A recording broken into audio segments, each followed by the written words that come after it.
ఇప్పుడు స్టవ్ పైన ఒక డేక్ష పెట్టుకొని దీంట్లో ఆయిల్ వేసుకుందాం. ఒక 4-5 టేబుల్ స్పూన్ల ఆయిల్ వేసుకోవాలి.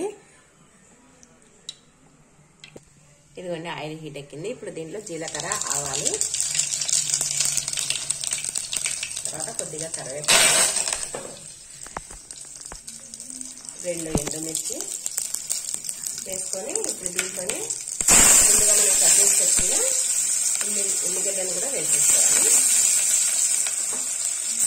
వేసుకొని ఒకసారి అంతా బాగా కలుపుకోవాలి.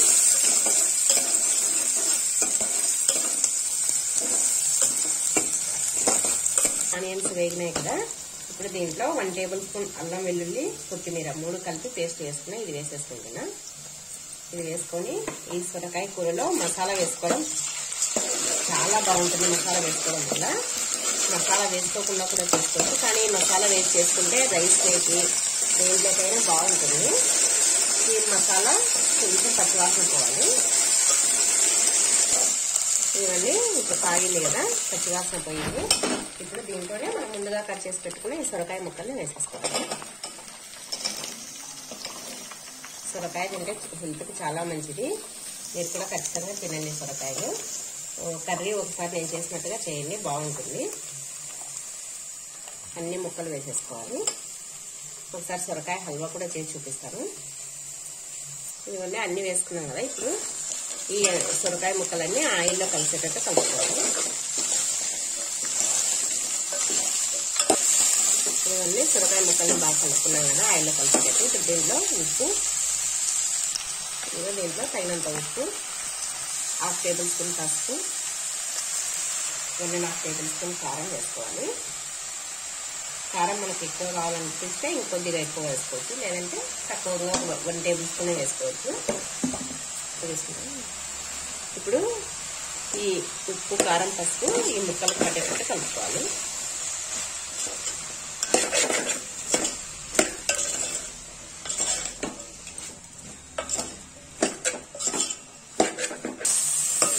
ముక్కలు పట్టేటట్టు బాగా కలుపుకున్నాం కదా, ఇప్పుడు మూత పెట్టేసుకొని ఒక 5 నిమిషాలు మగ్గనిద్దాం. ఈ ఉప్పు, కారం, పసుపు సొరకాయ ముక్కలకు బాగా పట్టుకోవాలి. ఇదిగోండి 5 నిమిషాల తర్వాత మూత తీసి చూద్దాం.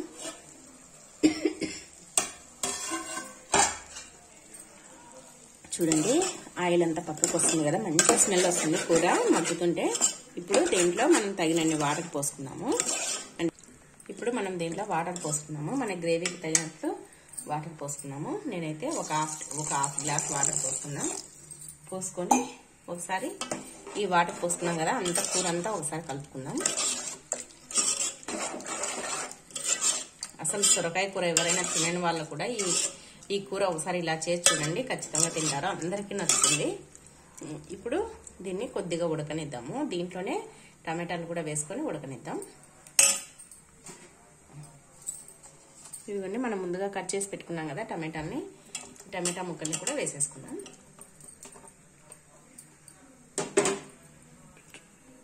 టమాటా ముక్కలు కూడా వేసుకొని ఒకసారి కలుపుకొని మూత పెట్టేద్దాము. ఇదిగోండి ఇప్పుడు కూరలో నీళ్లు పోసుకొని టమాటాలు వేసుకున్నాం కదా, ఇప్పుడు ఇవి పల్లీలు మామూలుగా ఒక గుప్పెడు పల్లీలు తీసుకొని మిక్సీ జార్లోకి వేసేసుకొని ఇప్పుడు దీన్ని పొడి చేసుకున్నాము.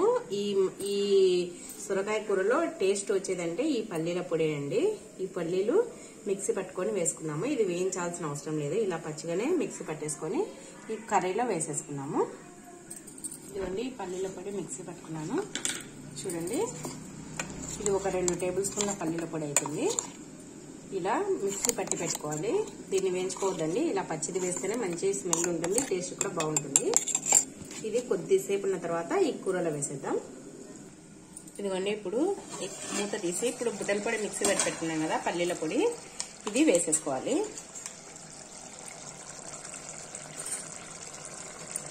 ఈ పల్లీల పొడి వేసుకున్నాం కదా, ఇప్పుడు దీంట్లోనే ధనియాల పొడి కూడా వేసుకుందాం. 1 టేబుల్ స్పూన్ ధనియాల పొడి,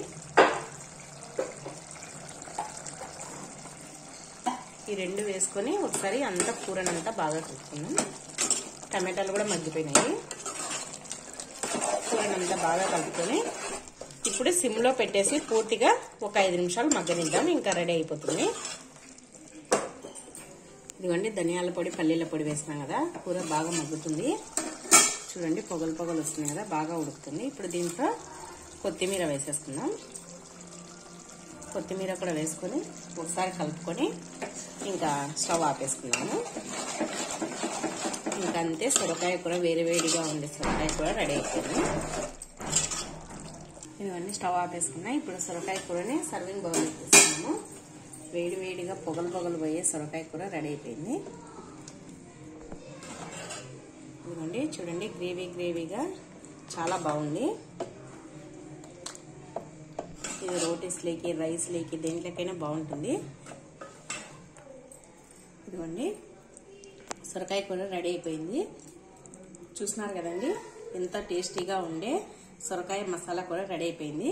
మీకు ఈ వీడియో నచ్చినట్టయితే ప్లీజ్ లైక్ చేయండి, షేర్ చేయండి, సబ్స్క్రైబ్ చేయండి, పక్కనే ఉన్న బెల్ ఐకాన్ని క్లిక్ చేయండి. Thank you for watching.